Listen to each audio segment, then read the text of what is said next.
Hello everyone, this is me Jyoti Soni and welcome back. Yes, welcome back दो तरीके से। आई hope आपको last time हमारे तारों की शहर की यात्रा बहुत पसंद आई होंगी, तो मैं आज आपको वहां से वापस लेके आ रही हूँ हमारी अर्थ के ऊपर। जी हाँ, आज हम पढ़ने वाले हैं अर्थ के बारे में। अब आप कहेंगे कि आपने तो यहाँ पर ग्लोब डाल के रखा हुआ है, ये क्यों? तो यस, हम इसी की हेल्प से हमारी अर्थ को पढ़ने वाले हैं। तो उम्मीद करती हूँ आपको वो तारों का शहर जितना पसंद आया था, उतना ही आज हमारी धरती का जो एटमॉस्फेयर है वो भी ज़्यादा पसंद आने वाला है। तो आर यू गाइज रेडी?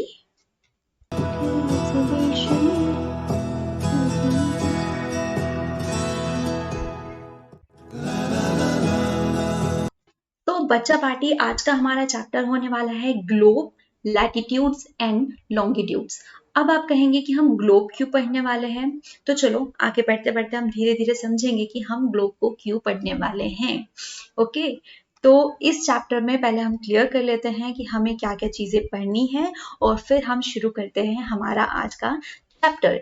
तो आज के हमारे की एस्पेक्ट है, हमें ग्लोब पढ़ना है, उसका यूज देखना है, फिर उसके बाद में लैटिट्यूड क्या होते हैं, लॉन्गिट्यूड्स क्या होते हैं, उनकी हमारे पास क्या इंपॉर्टेंट है। देन हम हमारा जो लोकल टाइम और एक इंटरनेशनल डेट टाइम है वो देखेंगे। ये टाइम इन द सेंस कि किस तरीके से हमने टाइम को मतलब डिसाइड किया हुआ है कि हम किस टाइम के अकॉर्डिंग चलने वाले हैं, और ये क्वेश्चन कैसे आया, इस क्वेश्चन पे भी पहुंचेंगे हम। और फिर जब क्वेश्चन पे पहुंच जाएंगे तो हम आंसर तो ऑटोमेटिकली फाइंड आउट कर ही लेंगे।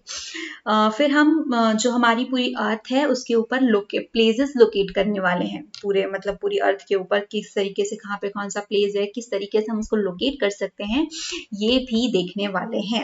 तो चलो पहले ना फटाफट एक छोटा सा रिवाइज कर लेते हैं, मतलब एक रिवीजन क्विक वाला कि हमने लास्ट टाइम क्या पढ़ा था, देन हम इसको आगे कंटिन्यू करेंगे।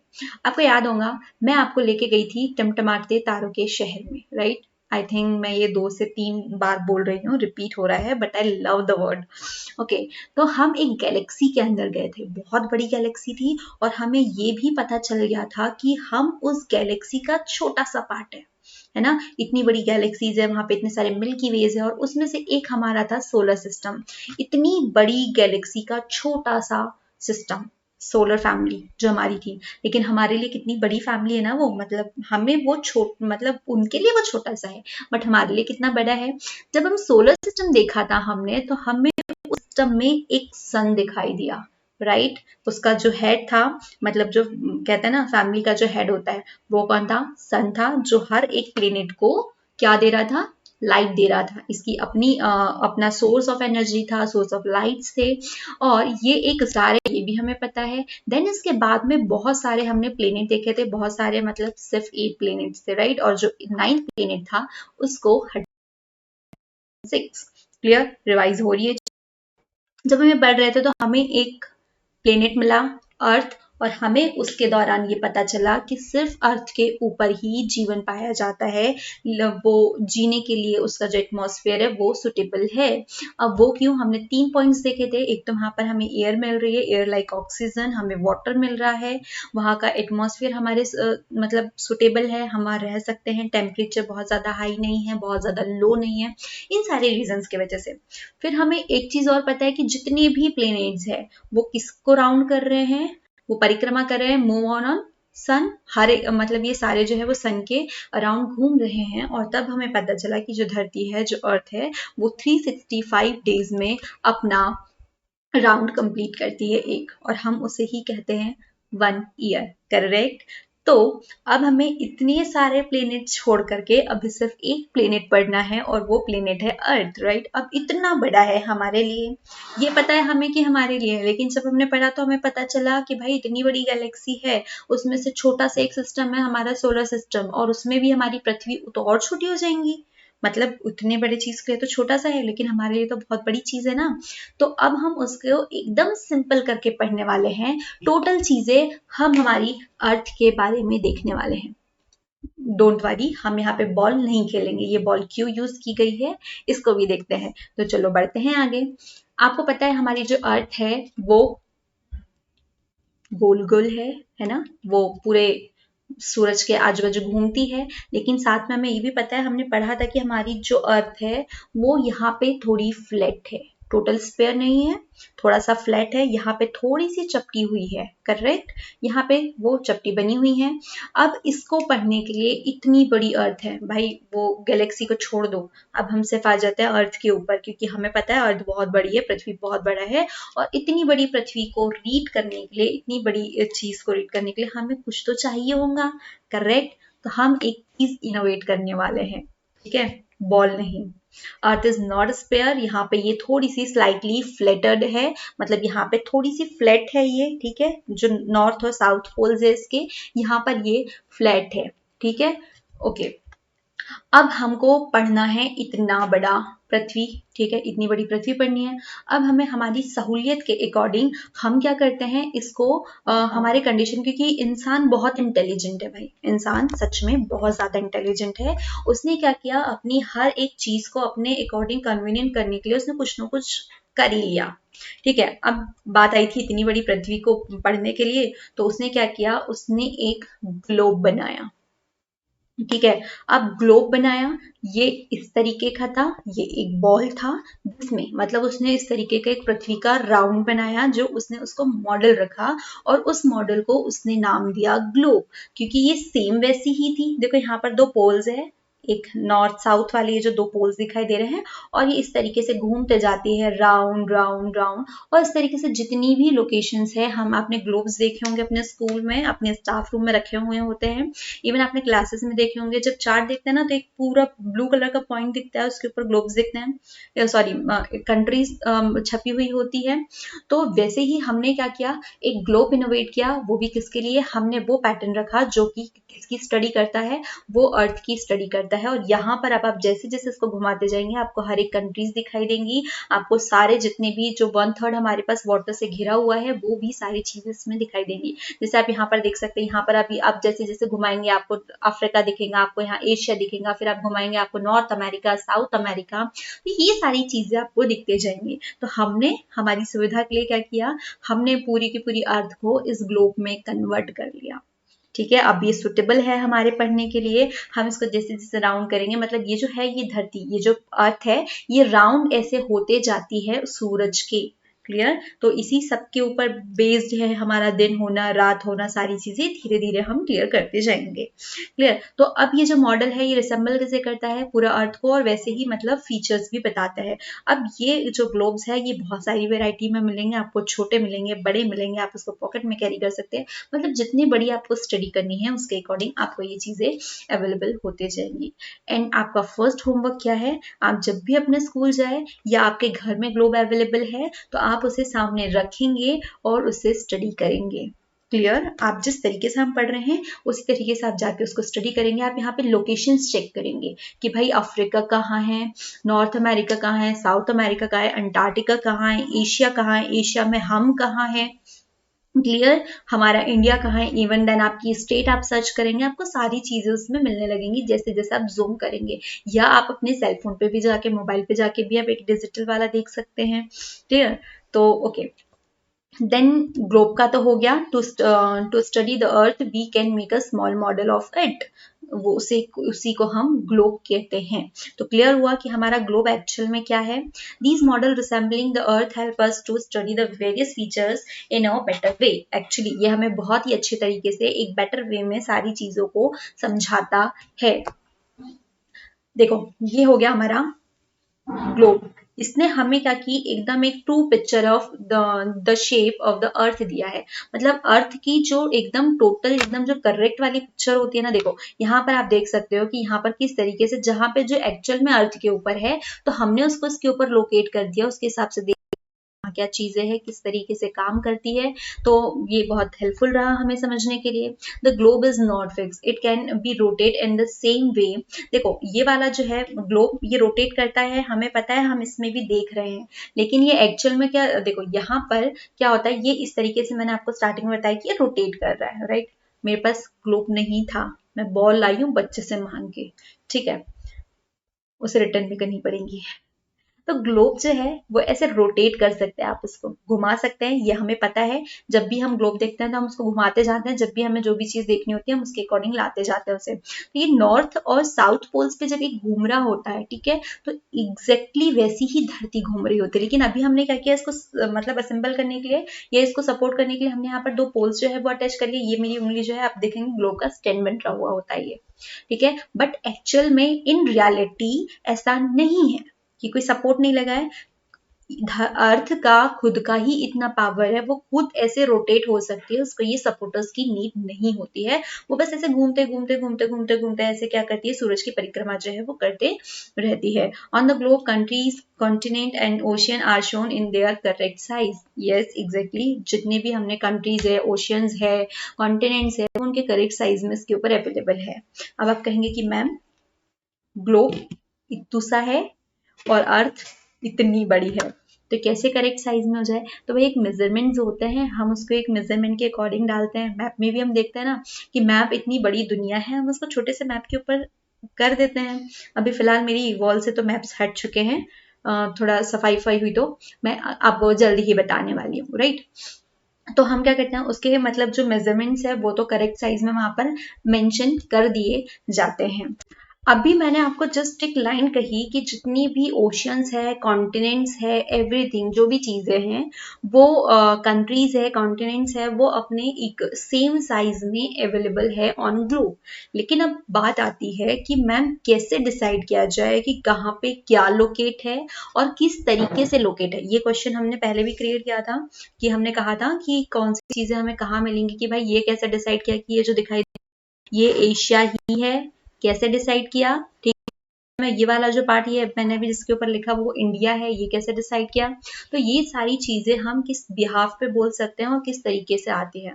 तो जो हमारी अर्थ है या हम ग्लोब के ऊपर बात करें, तो हमने उसमें क्या किया, उसमें बहुत सारी ऐसी लाइंस डाल दी है, एक्सेसेस डाल दिए हैं। तो उससे हमने क्या किया, उसको डिवाइड कर दिया। जैसे इस लाइन के ऊपर अगर ये वाली लाइन हमने क्रिएट किया तो यहाँ से कुछ होकर यहाँ ये लाइन है तो यहाँ से वो करके जो गुजरता है, तो इसकी हेल्प से हम चीजों को जानने लगते हैं, ठीक है। तो सबसे ये क्वेश्चन हमने क्रिएट किया था, how to locate a place on it. तो हमें बहुत सारे पॉइंट्स की नीड पड़ी, लाइंस की नीड पड़ी, ताकि हम लोकेशंस को फाइंड आउट कर सके। We need certain points of references and lines to find the location of places. तो हमने ये पूरा ग्लोब हमने उसको इस तरीके से बहुत सारी लाइंस में डिवाइड किया। अब हर एक लाइन को एक अलग नाम से जाना जाता है। क्यों? क्योंकि देखो हर एक लाइन अलग अलग लोकेशन को तो बताने वाली है। तो ये हमारी ड्यूटी बनती है कि भाई हम कंफ्यूजन को क्रिएट ना करें। ये ऐसा नहीं बोल सकते कि लाइन 1 पर ये आता है, लाइन 2 पर ये आता है, लाइन 3 पर ये आता है, तो इस तरीके से नहीं बोल सकते। तो हमने इन लाइंस को, इन सभी टर्म्स को कुछ ना कुछ नाम जो है वो रखा हुआ है। अब जैसे कि मैंने आपको पहले स्टार्टिंग में ही बताया था एक चीज की, जब हमने हमारी अर्थ को रखा था तो हमने उसको इस तरीके से रखा हुआ था फॉर सपोर्ट। हमें उसको घुमाना था, ऐसे छोड़ के तो रख नहीं सकते थे ऐसे कि वो घूम रही है तो वो कैसे भी घूम जाती। हमने उसको इस तरीके से सेटअप किया कि उसका जो फ्लैटर्ड वाला जो पॉइंट है वो इस तरीके से सेट हो और वो ऐसे ऐसे घूमते जाए। फिर मैंने आपको बताया था कि ये जो दो पॉइंट्स है इसे हमने क्या कहा, एक्सिस कहा, ठीक है। हमने इसको एक निडल पे फिक्स किया ऑन ग्लोब, और ये क्या करती है, उसी टाइटल मैनर में घूमती है, ठीक है। सॉरी मैं कुछ गलत बोल गई। इनको क्या कहते हैं, इन दोनों पॉइंट्स को, नॉर्थ और साउथ पॉइंट्स को, इनको हमने एक्सिस कहा है, करेक्ट, इसको हमने एक्सिस कहा है। और ये उसी तरीके से घूमती है, इस है ना, जिस तरीके से जो पृथ्वी है, जो अर्थ है, वो सन के अराउंड घूमती है, मूव ऑन करती है। तो सेम वे में देखो, ये इसको मैंने ऐसे बांधे रखा है और ये ऐसे ऐसे ऐसे ऐसे घूमते जा रही है, घूमते जा रही है, घूमते जा रही है, करेक्ट। तो ये सेम वैसे घूमती है। लेकिन एक चीज और बताई थी कि जिस तरीके से ग्लोब को हमने दो एक्सिस लगे हुए हैं, ये ठीक है, दो एक्सिस लगे हैं, एक्चुअल में ऐसा कुछ नहीं होता है। एक्चुअल में इमेजनरी है, पृथ्वी का खुद का अपना सपोर्ट है और वो घूमते रहती है। अब ये जो पॉइंट्स है, तो इसको हमने नॉर्थ पोल दे दिया क्योंकि नॉर्थ में, और ये वाला जो पॉइंट है इसको हमने साउथ जो है पोल इस नाम से दे दिया। मतलब ये एक्सिस थे और हमने इसको नॉर्थ पोल और इसको साउथ पोल के नाम से जान लिया। अब कुछ फैक्ट जो है इसके बारे में जान लेते हैं, और भी extra facts. 2 point on the globe through which the needle passes are two poles, north pole or south pole. This is north pole and that is south pole. The globe can be moved around these needle from the west to east just as earth moves, right. जैसे earth जो है वो move करती है, उसी तरीके से जो क्या कहना चाहिए, उसी तरीके से हम ग्लोब भी मूव करता है, लेकिन ग्लोब में हमने उसको एक सपोर्टर दे रखा हुआ है, लेकिन एक्चुअल में जो अर्थ होती है उसका ऐसा कोई सपोर्टर नहीं होता है, वो खुद अपने आप में एक सपोर्ट है। क्लियर। अब ये तो पोल्स हो गए, अब इसके भी हाफ पे थोड़ा डिसाइड कर सकते हैं, हमें बहुत सारी लाइंस वगैरह की नीड है, बहुत सारी चीजों की जरूरत है जिससे हम उसको समझें। अब आपने जब ग्लोब देखा होगा या आपने कोई मैप देखा होगा तो हम उसमें देखते हैं कि भाई बहुत सारी ऐसी लाइंस चलती है, इस तरीके से बहुत सारी लाइंस देखने को मिलती है। तो आज हम उन सारी लाइंस के बारे में पढ़ने वाले हैं। जैसे कि रिसेंटली अभी आपके सामने एक ग्लोब दिखाई दे रहा है, देखो एक लाइन यहाँ से ऐसे गई है, दिख रही है, एक ये रेड कलर की लाइन दिख रही है, फिर एक और लाइन दिख रही है, फिर ऐसे ऊपर साइड भी दिया, मतलब ऐसे बहुत सारे बॉक्सेस क्रिएट किए हुए हैं। हमने ये बॉक्सेस, ये जो लाइन है वो इसलिए क्रिएट की हुई है ताकि हम एक बेटर फॉर्म में स्टडी कर पाए, चीजों को लोकेट कर पाए, चीजों को समझ पाए। ठीक है, तो अब हमने पूरा जो ग्लोब था, अब पूरे की पूरे ग्लोब को हमने क्या किया, हमने एक पॉइंट में एक लाइन से कन्वर्ट कर दिया। ये लाइन देख रहे हो, क्या बात है, बॉल वालों ने, बनाने वालों ने भी समझा के भेजा था कि मैम यूज करने वाली है। तो ऐसे अब ये जो लाइन है ये से 2 पार्ट्स में डिवाइड कर रही है। अब इस लाइन को देखो, इसने इक्वली, मतलब ऊपर भी उतना ही स्पेस छोड़ा है और नीचे भी उतना ही स्पेस छोड़ा हुआ है, इसको इक्वली इसने डिवाइड किया हुआ है 2 पार्ट्स में। तो हमने इसे कहा इक्वेटर। ठीक है, जिसको ग्लोब जो है, ग्लोब को 2 पार्ट्स में डिवाइड कर देती है, तो हमने इसको इक्वेटर कहा।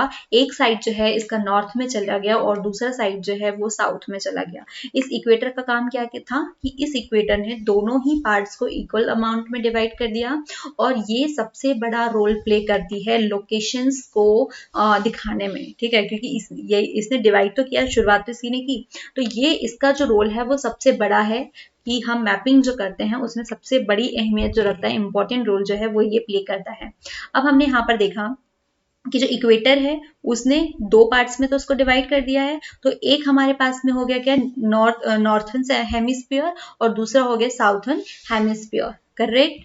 The globe divided it into 2 equal parts. This line is known as the equator, and the northern half of the earth is known as the northern hemisphere, and the southern half is known as the southern hemisphere. अब हम north की एक अलग study कर लेंगे, south की एक अलग, लेकिन हमारी बात आज यहाँ खत्म नहीं होती है, हमें बहुत सारी डिटेल्स और भी पढ़नी हुई हैं। अब जो इक्वेटर है, एक इक्वेटर ने क्या काम किया, एक इक्वेटर जो है उसने इस पूरे ही पार्ट को हाफ में डिवाइड करने में हमें मदद की, राइट। इसने हमें क्या किया, मेन इसका काम था। अब ये जो इक्वेटर थी ये इमेजिनरी लाइन है, हमें पता है इसने क्या काम किया, इसने पूरे ही जो मतलब पूरा जो ग्लोब है, ये पूरी अर्थ है, इसको 2 पार्ट्स में डिवाइड करने का काम कर दिया। लेकिन हमें पूरे ग्लोब की स्टडी करनी है, हम अर्थ को अब ग्लोब के नाम से ही देखेंगे। ठीक है, ग्लोब की स्टडी करनी है या अर्थ की स्टडी करनी है, ओके। तो अब हमारे पास में हमने क्या किया, हमने और भी बहुत सारी लाइंस जो है इस पे क्रिएट की। अब ये सारी लाइन जो है वो इक्वेटर के पैरेलल ही चलने वाली है। ठीक है, क्योंकि हमने छोटे छोटे पार्ट्स में डिवाइड करके ही स्टडी करने वाले हैं। जैसे आपको पता है, हम इंडिया में पढ़ते हैं ना कि जो कैंसर है, ठीक है, कर्क रेखा जो है हमारे इंडिया के इतने जिलों से स्टेट से निकलती है, फिर हमारे एमपी के इतने जिलों से होकर के निकलती है। तो इस टाइप की ये जो लाइन्स है वही हम पढ़ने जा रहे हैं, राइट। तो हमने इतनी सारी जो लाइन्स है, अभी हम सिर्फ इस टाइप की पैरेलल लाइन्स के ऊपर बात कर रहे हैं, तो इतनी सारी जो लाइन्स क्रिएट की है, तो इन सारी लाइन को अब हमने कहा, ये क्या हुआ भाई, तो अब हमारे पास में क्या चीज है कि हमने एक इक्वेटर, हमने एक ऐसी पैरेलल लाइन जो है वो क्रिएट की, और इन पैरेलल जो इक्वेटर के पैरेलल है, तो हमने इसको नाम दिया क्या, मतलब ये इतनी सारी जो लाइंस है हमने पैरेलल्स ऑफ लैटिट्यूड कहा इन्हें। क्लियर। तो ये लैटिट्यूड जिस तरीके से equator is very important locations on earth, उसी तरीके से जो पैरेलल ऑफ लैटिट्यूड्स है वो भी इंपॉर्टेंट है। अब देखो लैटिट्यूड से इतनी जो ढेर सारी लाइनें दिख रही है, ये भी लैटिट्यूड है, ये भी लैटिट्यूड है, ये भी लैटिट्यूड है, क्योंकि हमने उसको पैरेलल, जो इक्वेटर है ना उसी के पैरेलल और सारी लाइन जो है वो क्रिएट की है। तो ये वाली जो लाइन होगी जो नॉर्थ साइड में आएंगी, तो हमने इसको क्या नाम दे दिया, नॉर्थ साइड वाला पैरेलल लैटिट्यूड्स हो गए, और जो साउथ में है उसको हमने साउथ नाम से देख लिया, ये हो गई। एक बात। अब दूसरी बात ये चीज कि ये जो है, देखो अब मैं इसको फिर से इरेज करती हूँ। यहाँ पे अब हम देखते हैं कि कितने डिग्री पे है। अब देखो हमें पता है जो इक्वेटर है, ठीक है, इक्वेटर जो है वो क्या है, 0 डिग्री पर है, करेक्ट, ये 0 डिग्री पे है। अब बाकी कैसे हम चेक करें कि कौन सा कितने डिग्री पे है, तो हमें पता है कि जो नॉर्थ नॉर्थ पोल या साउथ पोल जो है ये पूरा किसके ऊपर डिपेंड करता है, पृथ्वी का जो पूरा या जो अर्थ है इसका जितना भी डिस्टेंस है उसके अकॉर्डिंग इसी के ऊपर डिपेंड करता है। पूरा जो है वो कितना हम मान ले, जितनी भी जो पृथ्वी उसका जो डिस्टेंस है उसके अकॉर्डिंग पर ये डिपेंड करता है, करेक्ट। तो अब हमने क्या देख लिया कि ये वाला जो पूरा है 360 है ना, और नॉर्थ और साउथ पोल जो है वो क्या है, इसका जो पूरा राउंड है उसका 1/4 है, ठीक है, 1/4 है, मतलब जो पूरा राउंड लगाता है नॉर्थ और साउथ पोल का जो बीच का जो डिस्टेंस है वो कितना है, पूरे ही जो इसका डिस्टेंस जो उसका पूरा राउंड कंप्लीट करता है उसका 1/4 है, तो ये 160 करता है और उसका 1/4 कितना हो गया, 90। तो ये नॉर्थ पोल कितने 90 पे जाएगा और साउथ पोल कितने पे जाएगा, 90 पे जाएगा। तो जो इक्वेटर्स है, जो लैटिट्यूड्स है, जो नेक्स्ट वाली है, तो उसको इसी के हिसाब से हमने उनके डिग्रीज के ऊपर डिवाइड करके रखा हुआ है। तो आई होप आपको ये समझ में आया होगा कि हमने नॉर्थ और साउथ के बीच का डिस्टेंस कैसे निकाला। नॉर्थ और साउथ का जो डिस्टेंस है वो डिपेंड करता है कि ये जो पूरा चीज है, ये पूरा जो राउंड लगा हुआ है तो उसका 1/4 होता है, और ये पूरा कितना है 160 है, तो 160 का 1/4 9 हुआ, 90। तो नॉर्थ जो है ये भी 90 पे जाएगा और जो साउथ है वो भी 90 के ऊपर जाने वाला है। वही चीज है, the equator represent the 0 degree latitude, since the distance from the equator to either of the poles is 1/4 of a circle round of the earth. It will measure 1/4 of 360 degree 90 degree, right? Or parallel north of the equator are called north latitudes. Similarly, all parallels south of the equator are called south latitudes. अब हमने यहाँ पर चीजें देखी थी कि हमने कहा था कि जितने इक्वेटर है इसके जो पैरेलल रखे हुए हैं तो हम उसको लैटिट्यूड के नाम से जानते हैं। जो नॉर्थ वाले हैं वो नॉर्थ लैटिट्यूड कहलाए, जो साउथ वाले हैं वो साउथ लैटिट्यूड्स कहलाए। अब इसके अलावा आपको जानकर खुशी होगी कि हमारे पास कुछ लैटिट्यूड्स के हमने नाम रखे हुए हैं। अब वो इम्पोर्टेंट पैरेलल ऑफ लैटिट्यूड्स कौन कौन से हैं, जो इम्पोर्टेंट लैटिट्यूड है वो हमें पढ़ना है। तो आप जब ग्लोब में जाएंगे डिटेल में तो आपको वो देखने को चीज मिलने वाली है और आप ये देखेंगे। हमने यहाँ पर चीजें रखी है। सबसे पहले तो हमारा 0 डिग्री पे क्या आ जाता है, इक्वेटर, ठीक है, इक्वेटर आता है, हमने उसको 0 डिग्री के ऊपर रखा हुआ है। अब उसके बाद सेकेंड इंपॉर्टेंट क्या आता है, ट्रॉपिक ऑफ कैंसर, ठीक है, ये जो आप देख रहे हैं यहाँ पर ये है ट्रॉपिक ऑफ कैंसर, जो कितने डिग्री पर है, 23, एक सेकेंड, है ना, 1.5, ठीक है, और वो कहाँ पर है, नॉर्थ। ये इंपॉर्टेंट है, आपको डायरेक्शन सही सही बतानी है कि कौन सा किस डायरेक्शन में है। तो इसको तो आप अभी स्किप करें क्योंकि इक्वेटर है, हम इससे नहीं पढ़ रहे हैं, ये दोनों को इक्वल पार्ट्स में डिवाइड करके रखा हुआ है, तो हमने इसको यहाँ पर अभी स्किप करके रखा हुआ है, ठीक है। ये इक्वेटर है जो दोनों को डिवाइड कर रहा है, फिर इसके पैरेलल जो और है उसको पढ़ेंगे। तो जब हम इधर आगे बढ़ते हैं तो अभी हम नॉर्थ साइड का देख लेते हैं। में जब हम देखेंगे तो फर्स्ट वाला इक्वेटर आता है या जो लैटिट्यूड उसको हम कहते हैं ट्रॉपिक ऑफ कैंसर, ठीक है, और ये कितने डिग्री के ऊपर बैठा हुआ है ये भी इंपॉर्टेंट है, आपसे पूछा जा सकता है और आपको ये पता होना चाहिए। सेकेंड थिंग इज कि ट्रॉपिक ऑफ कैंसर जो है वो किस हेमिस्फीयर में है, तो Tropic of Cancer is the northern hemisphere, right, क्योंकि नॉर्थ साइड में है तो नॉर्थर्न में जाएगा इक्वली। अब इसको हमने यहाँ पर छोड़ा तो हमने क्या किया, एक राउंड बनाया, तो इस राउंड में था ये एक लाइन हमने टॉपिक ऑफ कैंसर पढ़ ली। अब हम उसी के पैरेलल नीचे वाली में जाते हैं, मतलब सेम लाइन अब हम नॉर्थ साइड साउथ में देखेंगे, अब नॉर्थ में देखी है, अब हम साउथ में देखेंगे तो साउथ वाले को हमने कह दिया ट्रॉपिक ऑफ कैप्रिकॉर्न, ठीक है, और ये भी सेम डिग्री में ही मेंशन होंगी, ठीक है, मतलब ये नॉर्थ में है तो नॉर्थ वाले को हमने कैंसर कह दिया और जो साउथ में साउथ वाले को हमने कैप्रिकॉर्न कह दिया। अंडरस्टैंड, आई थिंक आप समझ रहे होंगे, ठीक है। सेम 23.5 इन नॉर्थ और 23.5 इन साउथ, ठीक है, ये मैटर करता है, ये इंपॉर्टेंट है आपको। तो इसके लिए एक कंफ्यूजन जो है वो हमेशा के लिए खत्म हो जाएगा। वो किस तरीके से कि आप एक ग्लोब बनाएंगे, इक्वेटर डालेंगे, 2 लाइन नीचे खींचेंगे, 2 लाइन ऊपर खींचेंगे सेम पैरेलल में। ये वाला डिग्री होगा 23.5 डिग्री, ये होगा 66.5 और नीचे भी सेम रहेगा, नीचे भी एक 23.5 और नीचे एक 66.5 डिग्री रहेगा। अब ऊपर वाला जो है वो नॉर्थ होगा, नीचे वाला साउथ होगा। अब ऊपर वाला जो 23 वाला है उसको हमने क्या कह दिया, ट्रॉपिक ऑफ कैंसर, और जो नीचे वाला है उसको हमने कह दिया ट्रॉपिक ऑफ कैप्रिकॉर्न। ठीक है, अब इसके बाद में हम वापस नॉर्थ में जाए तो नॉर्थ में जो ऊपर फिर एक और दिखाई देती है जो कि 66.5 डिग्री नॉर्थ में है, नॉर्थ हेमिस्फीयर में है। ठीक है, नॉर्थ ऑफ द इक्वेटर है ये, तो इसे हम कहते हैं आर्कटिक सर्कल। क्लियर, ये है हमारा आर्कटिक सर्कल। सेम वाला हम वापस नॉर्थ में जाए, सॉरी साउथ में देखे, हमने नॉर्थ में देखा है, और सेम लाइन जब हम साउथ में देखेंगे तो हमने इसको Antarctic at 66.5 degree south of the equator. I hope आपको ये लाइन समझ में आई हो। मैं एक बार फिर से आपको समझाना चाहूंगी, क्योंकि ये वाली जो चीजें है ना कि ये लाइफ टाइम वाली चीजें होती है और हमें पता होना चाहिए, क्योंकि हम इसी धरती के एक प्राणी हैं। ठीक है, तो देखो पूरा जो ग्लोब है मैं आपको अच्छे से समझाऊंगी। ओके, ये पूरा हमारे पास ग्लोब है, करेक्ट। ये वाला जो पॉइंट गया था ये था मेरा इक्वेटर। ठीक है, देखो ये वाला टोटल हमारा क्या हो गया, ये बीच वाला सेंटर वाला ये इक्वेटर हो गया, ये 0 डिग्री के ऊपर है, ये हमें पता है।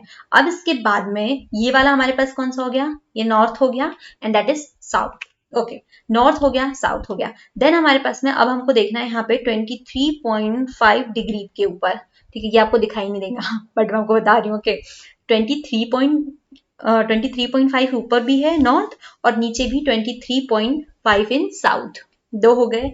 अब ये जो नॉर्थ वाला जा रहा है तो नॉर्थ वाले को हमने कहा ट्रॉपिक ऑफ कैंसर। सिमिलरली जब हम 23.5 इन साउथ जाए तो यहां पर भी हमें एक पैरेलल जो है एक लैटिट्यूड मिलने वाला है, और इससे हमने इस हेमिस्फीयर, ये जो साउथर्न हेमिस्फीयर है तो इसे हमने कहा ट्रॉपिक ऑफ कैप्रिकॉर्न। डिफरेंस समझ में आया, मतलब देखो बहुत सारी लाइंस हैं, इस तरीके से याद रखें कि एक इक्वेटर है जो 0 डिग्री पे है, देन एक है जो 23.5 के ऊपर है, इतना याद रखना पड़ेगा। फिर उसके ऊपर एक है 66.5 डिग्री पे, और सिमिलरली नीचे भी एक आता है 66.5 डिग्री के ऊपर। तो ऊपर 2 मिल रही है हमको, नीचे 2 मिल रही है, सेंटर पे 1 मिल रही है। जो सेंटर वाली है वो आपकी इक्वेटर है जो कि 0 डिग्री के ऊपर है। फिर उसके ऊपर आप थोड़ा सा जाते हैं तो वो 23.5 डिग्री के ऊपर मिलती है, दैट इज कौन सी है, ट्रॉपिक ऑफ कैंसर है, बिकॉज इट इज इन जो नॉर्थन हेमिस्फीयर है उसके अंदर ये सिचुएटेड है। देन सिमिलरली आप नीचे जाएंगे तो 23.5 डिग्री के ऊपर ही आपको दूसरा इन साउथ में आपको मिलेगा ट्रॉपिक ऑफ कैप्रिकॉर्न। करेक्ट, मतलब ये इक्वेटर देख ली, इक्वेटर के एक ऊपर की देख ली, इक्वेटर के एक नीचे की देख ली। अब हम इक्वेटर की 2 ऊपर की जाएंगे तो मतलब ट्रॉपिक ऑफ कैंसर के ऊपर जाएंगे जो कि है 66 पॉइंट, ये वाला जो है ना, ये लाइन देखो ये जा रही है 20, ये जो है इक्वेटर के ऊपर मतलब नॉर्थ में जा रही है, तो ये वाली जो है ये आर्कटिक सर्कल हो गया। ये आर्कटिक सर्कल जो है वो 66.5 डिग्री के ऊपर है इन नॉर्थ में। सिमिलरली एक जो है वो नीचे भी होंगी 66.5 डिग्री इन साउथ। तो ये जो साउथ वाली है ये आर्कटिक हो गया, और ऊपर वाला जो है वो सॉरी नीचे वाला अंटार्कटिक हो गया और ऊपर वाला जो है वो आर्कटिक हो गया। आपको बात समझ में आई, मतलब जो मैं एक्चुअल में समझाना चाह रही थी। वन मोर, आई थिंक कोई डाउट रह गया हो, काम डाउन एकदम। देखो इक्वेटर सेंटर वाला, उसके ऊपर एक 23.5 के ऊपर है, देन एक 66.5 ऊपर है, 2 है। सेम डिग्रीज नीचे भी होने वाली है, 66.5 in south and 23.5 in south. Same south में भी है, नॉर्थ में भी है। अब जो 23.5 वाला जो नॉर्थ में है उसको हमने कहा ट्रॉपिक ऑफ कैंसर, और जो साउथ में है वो ट्रॉपिक ऑफ कैप्रिकॉर्न, राइट। जो 66.5 इन नॉर्थ उसे हमने कहा Arctic, and then second one is 66.5 in south which is Antarctic circle. एकदम क्लियर, एकदम इजी। आई थिंक मैंने आपको इतने बार बता दिया है कि आप ये चीज जो है वो यहीं की यहीं चीज को सीख चुके होंगे। अब आपको और डबल से याद करने की नीड ही नहीं है। बस आपको यहाँ पे दो चीजें याद रखना है, एक तो उसका डिग्री और दूसरा उसका नाम। ठीक है, चलो अब हम और आगे बढ़े। तो इतने सारे देखो यहाँ पर और अच्छे से एक्सप्लेन किया गया इस चीज को।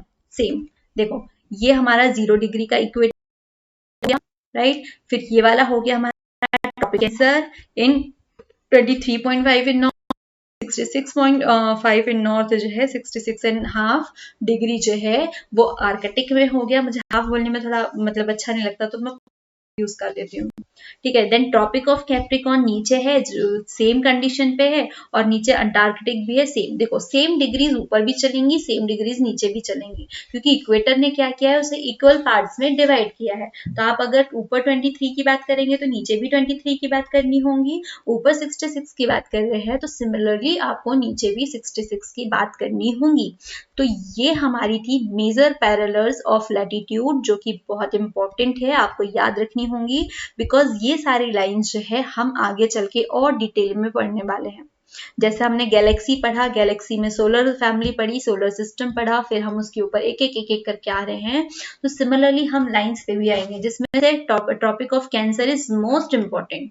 ये तो पढ़ना ही पढ़ना है। क्यों? क्योंकि ये हमारे इंडिया से रिलेटेड भी होने वाला है। कैसे, ये आगे देखने वाले हैं।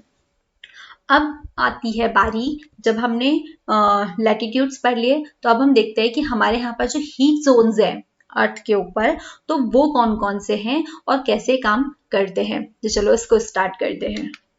देखो, मैंने आपसे कहा था ना कि जितनी भी हमारे यहाँ पर जितने मौसम होते हैं, जो अलग अलग वेदर्स आते हैं, तो वो भी कहीं ना कहीं इनके ऊपर डिपेंड करता है। करेक्ट। अब हम हीट जोन्स देख रहे हैं ऑन अर्थ की कहाँ पे किस टाइप का टेम्परेचर जो होता है वो मौजूद है एक्चुअल में पूरा परमानेंट। बाकी जो है हमारे यहाँ पे जो वेदर्स आते हैं 4 महीने के जो सारे आते हैं, बारिश आती है, गर्मी आती है, वो एक्सिस के ऊपर डिपेंड करता है कि वो किस मतलब जो उसके जो एक्सिस के ऊपर जो राउंड करती है, जो मतलब सूरज के आजू बाजू, तो वो डिपेंड करता है उस हिसाब से। लेकिन पृथ्वी पे एक प्रॉपर एटमॉस्फेयर शामिल है। तो अब वो कैसे, देखो अब क्या होता है, सूरज जो है मतलब जो सन है, तो उसकी रेज हमें पता है कि वो हमारे अर्थ के ऊपर आने वाली है। तो क्या होता है कि नॉर्मली पहले अभी हम टॉपिक ऑफ कैंसर और कैप्रिकॉर्न के बारे में बात कर ले, तो यहाँ पे क्या होता है कि सूरज की एकदम डायरेक्ट रेज पड़ती है। अब वो डायरेक्ट रेज पड़ेंगी मतलब दिन में दोपहर के टाइम में सिर पे एक न एक बार जो है वहां पर एकदम डायरेक्ट रेज आती है, और जब डायरेक्ट रेज आएंगी मतलब यहाँ का टेम्परेचर तो हाई होगा। तो हाई होता है इसलिए इसे टॉरिड जोन कहा जाता है, क्योंकि यहाँ पे बहुत ज्यादा टेम्परेचर होता है, क्योंकि सीधे रेज आ रही है ना सन से। यहाँ पे सन, तो देखो ये सन, ठीक है चलो ये बात अच्छी की हमने कि हमने यहाँ पर रख दिया सन।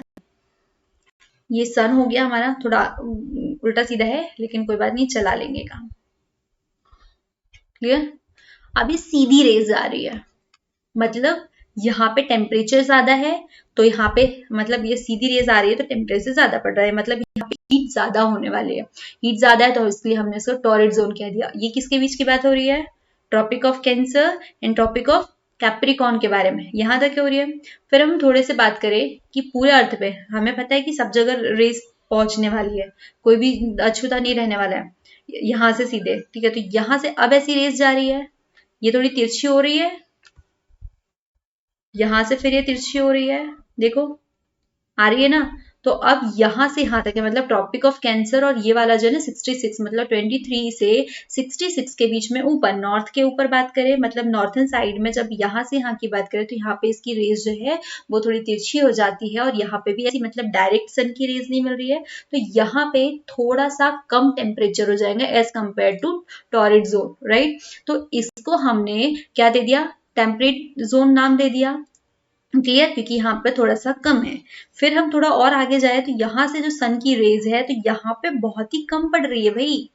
देखो ये जो लास्ट वाला ऊपर वाला और यहाँ पे जो है ये वाला एरिया, इन दोनों एरियाज में सन की रेज जो है, सूरज की किरणें बहुत ही कम पड़ रही है। और कम पड़ रही है दैट मीन क्या हुआ कि यहाँ पे जो हीट है वो बहुत कम होगी। ठीक है, बहुत ज्यादा कम होंगी, तो ये हो गए फ्रिजिड जोन, ये ज्यादा ठंडे रहते हैं।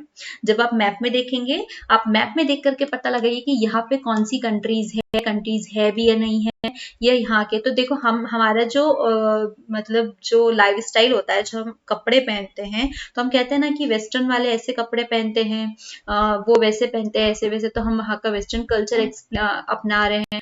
तो भाई ये डिपेंड करता है कि कहाँ पे किस टाइप का टेम्परेचर होता है, वो उसके अकॉर्डिंग वहाँ का कल्चर अडॉप्ट करते हैं। क्योंकि हम जिस लाइफ स्टाइल में रहते हैं, हम हमारे पूरे एटमॉस्फेयर हमारे ऊपर डिपेंड करता है। हमने लास्ट इसमें भी देखा था, या इवन हम आगे चल के सिविक्स में पढ़ेंगे भी इन चीजों को। तो देखो यहाँ पे सीधे रेस पड़ रही है सन की, तो ये टॉरिड जोन हो गया, क्योंकि यहाँ पे बहुत ज्यादा हाई टेम्परेचर रहने वाला है। देन यहाँ पे थोड़ी कम रेस है, तो टेम्परेट जोन है, क्योंकि यहाँ पे थोड़ा सा कम है, मतलब as compare to torrid zone. Then जो फ्रीज है, तो यहाँ पे बहुत ही कम टेम्परेचर है, जो हीट है वो बहुत ही कम है। यहाँ पे सबसे ज्यादा हीट यहाँ पे आई है, यहाँ पे थोड़ी कम हो गई, लेकिन यहाँ तो सबसे कम है, तो ये ज्यादा ठंडा रहने वाले देश हो जाएंगे, ये ज्यादा ठंडे रहने वाली प्लेसेस हो जाएंगी। ठीक है, तो इसको हमने फ्रिजिड जोन दे दिया। सेम चीजें देखते हैं, the midday sun is exactly overhead at least once a year on all latitude in between the tropic of Cancer and tropic of Capricorn। वही चीज कही मैंने यहाँ पर आपको जो समझाई थी, देखो ट्रॉपिक ऑफ कैंसर और कैप्रिकॉन, इन दोनों के बीच में जो है वंस a year यहाँ पे सीधे सूरज जो है वो रहता है, तो यहाँ का टेम्परेचर हाई रहता है, और इसको हमने यहाँ पे टॉरिड जोन के नाम से रखा हुआ है। ठीक है, this area therefore receives the maximum heat and it's called the torrid zone। The area is bounded by the Tropic of Cancer and the Arctic Circle in the northern hemisphere, and the Tropic of Capricorn and the Arctic Circle in southern hemisphere have moderate temperature। देखो ये वाली चीजें, मतलब ये इसके बीच की, बाकी का रेस करके बढ़ते हैं आगे अब हम।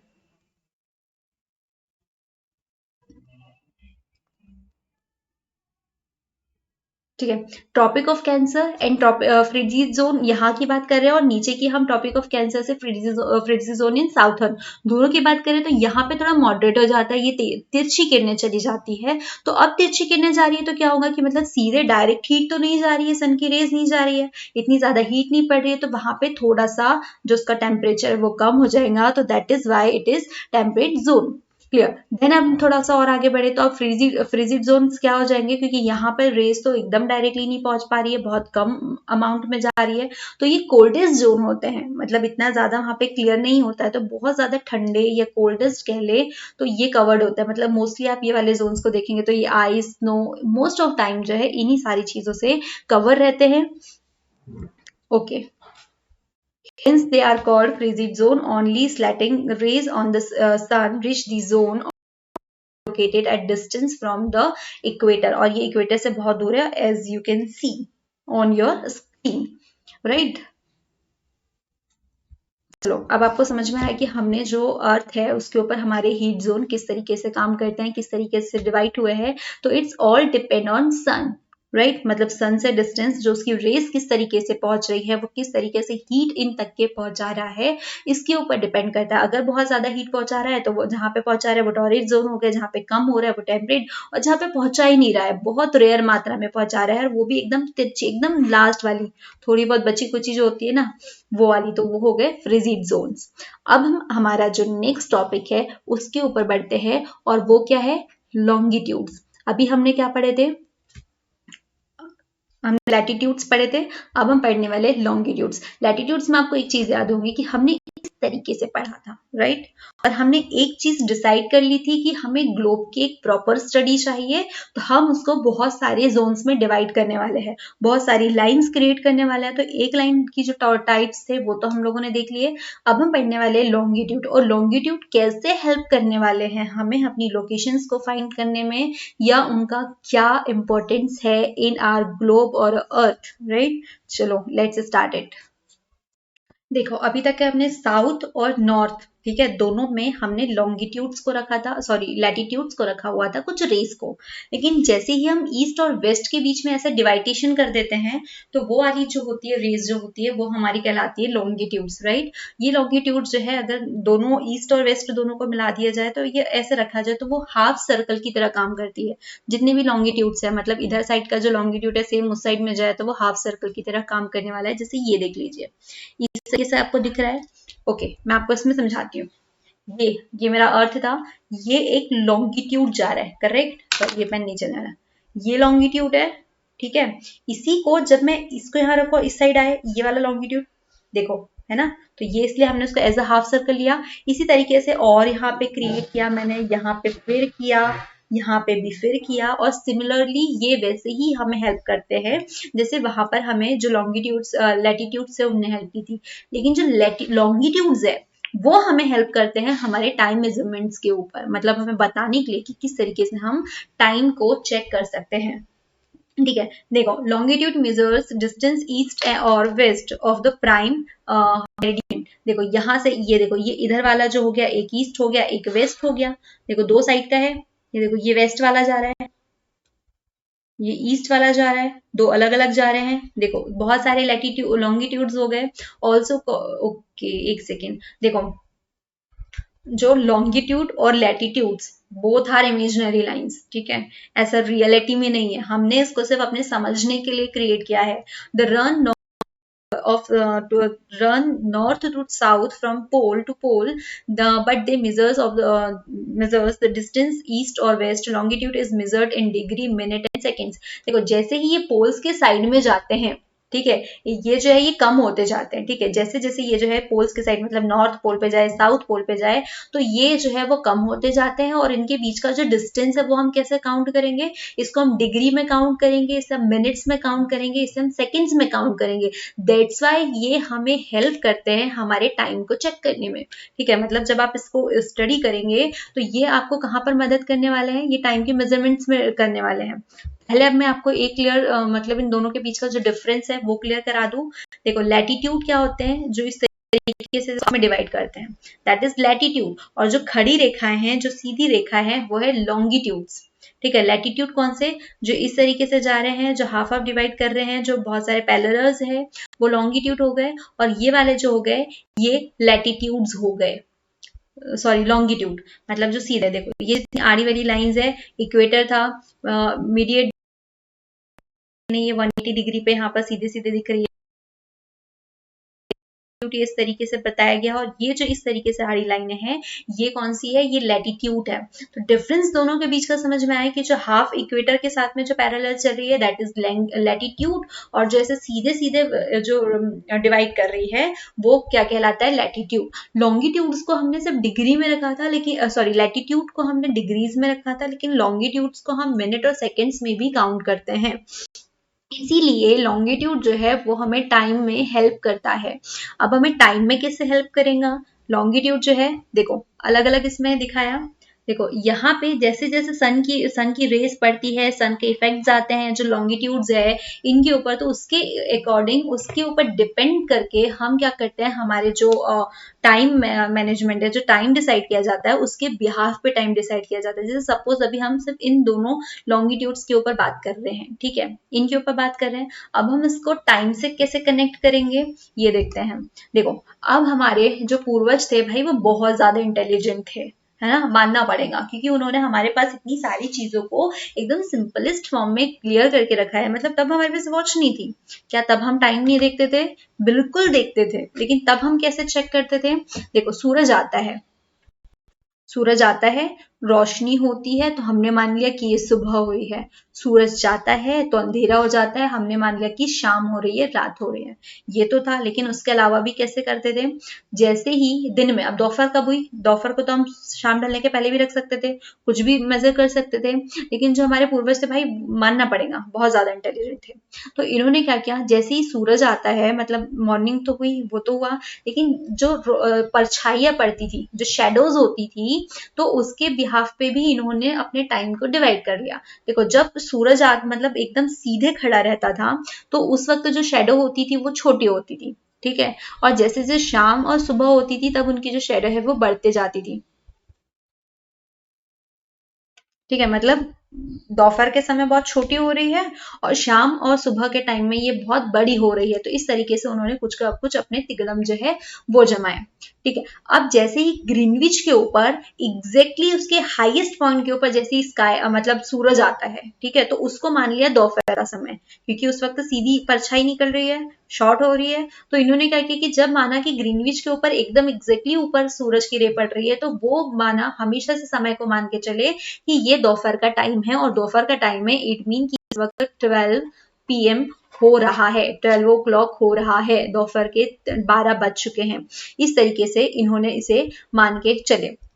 Local time can be reckoned by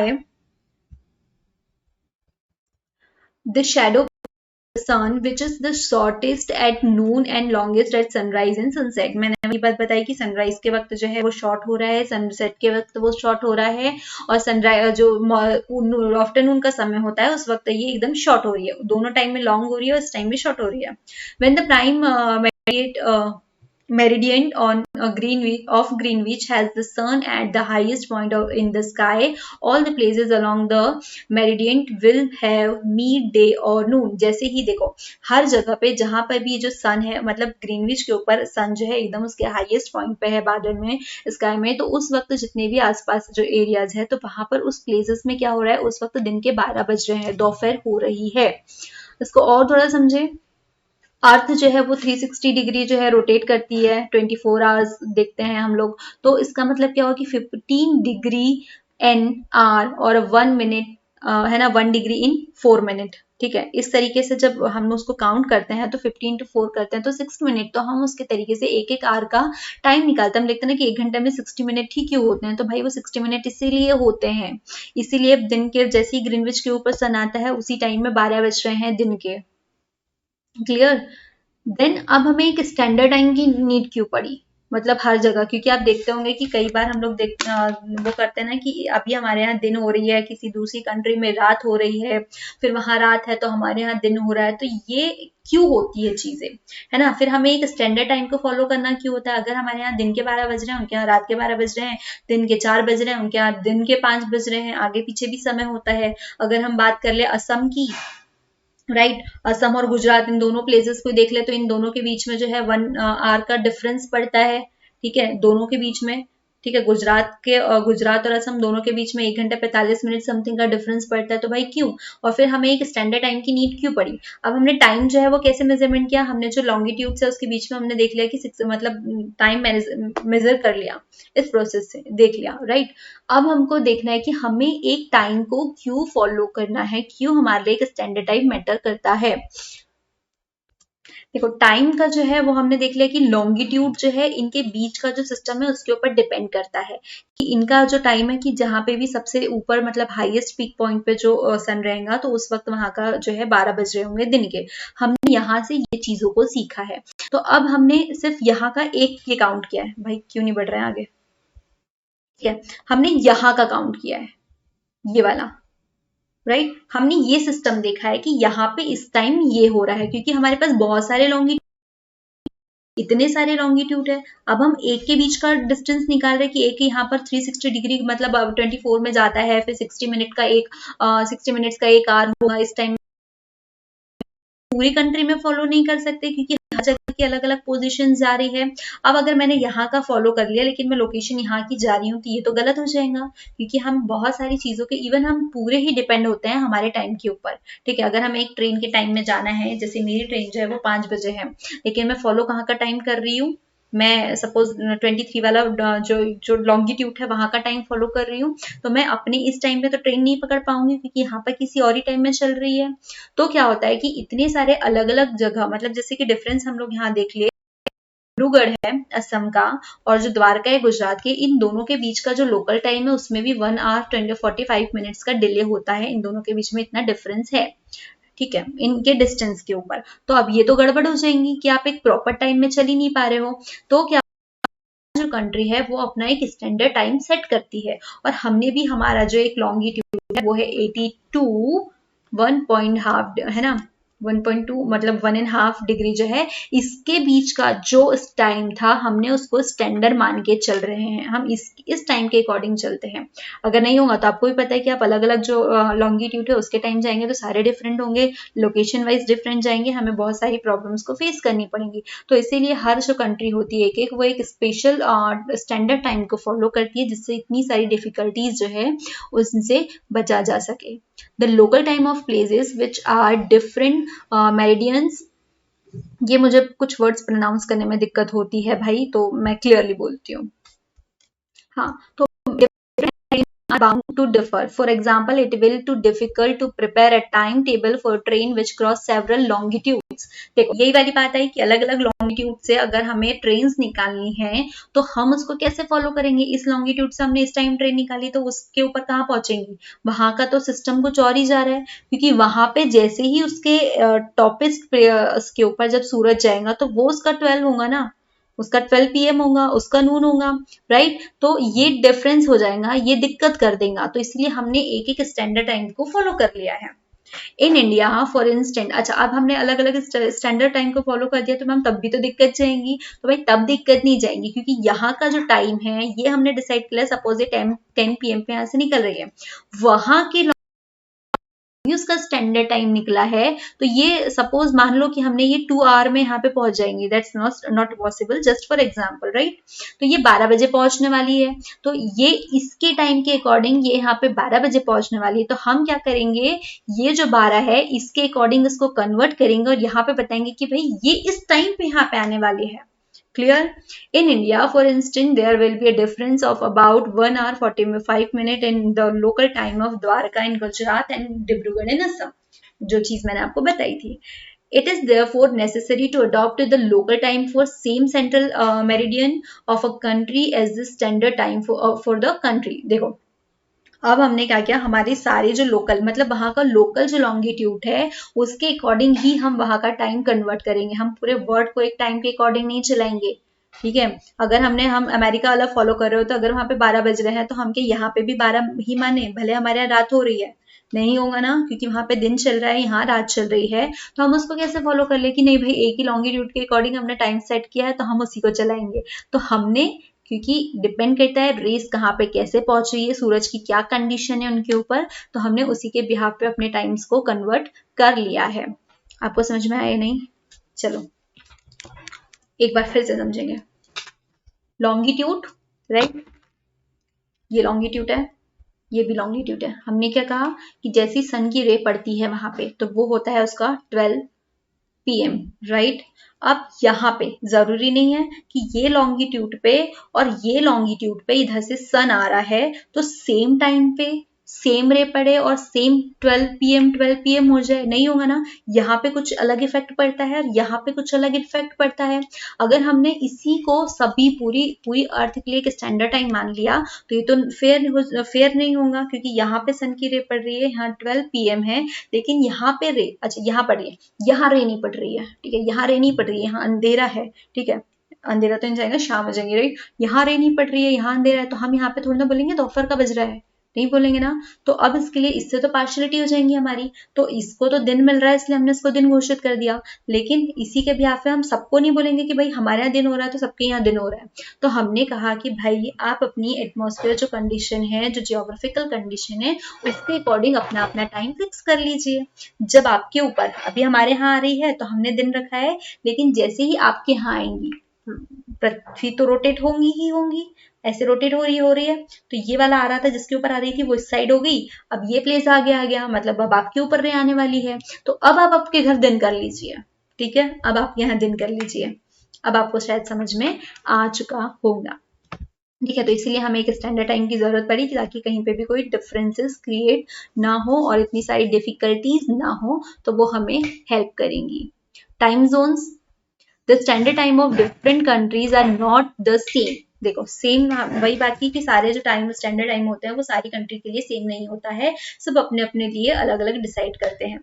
India standard time is 5 hours and 30 minutes ahead of the that of the Greenwich because India is the east of Greenwich। अब ग्रीनविच का जो ग्रीनविच और जो इंडिया है इनके बीच में कितना है, इतना है, क्योंकि ग्रीनविच जो है वो इंडिया से ईस्ट में है, ठीक है। When it is 12 noon in India, it will be 5:30 AM in UK. Then the world is divided into 24 time zone of 1 hour each. Each zone maintained, देखो एक चीज देखो, अभी मैंने आपको शुरू में बताई थी कि हर जगह सेम कंडीशन नहीं होगी, जो मैंने आपको राउंड करके बताया था तो यही कंडीशन होगी। ये हमें पता है कि 24 आवर जो है, मतलब 24 टाइम जोन जो है उसमें डिवाइड हुआ है, और अभी हम लोगों ने सामने वो किस तरीके से लॉन्गिट्यूड में रखा हुआ था वो चीज को भी देख लिया कि कैसे एक आवर में 60 मिनट निकाल रहे हैं, हम एक दिन में 24 घंटे निकाल रहे हैं, वो डिसाइड हो गया। तो जरूरी नहीं हर जगह सेम टाइम होगा, क्योंकि रोटेट हो रही है, अलग अलग टाइम जा रहे हैं, अलग अलग लॉन्गिट्यूड पे अलग अलग कंडीशंस क्रिएट हो रही है। तो इसलिए हमने टाइम जोन जो है उसको इस तरीके से डिवाइड किया है, तो हमारे पास में 24 time zones of 1 hour each है।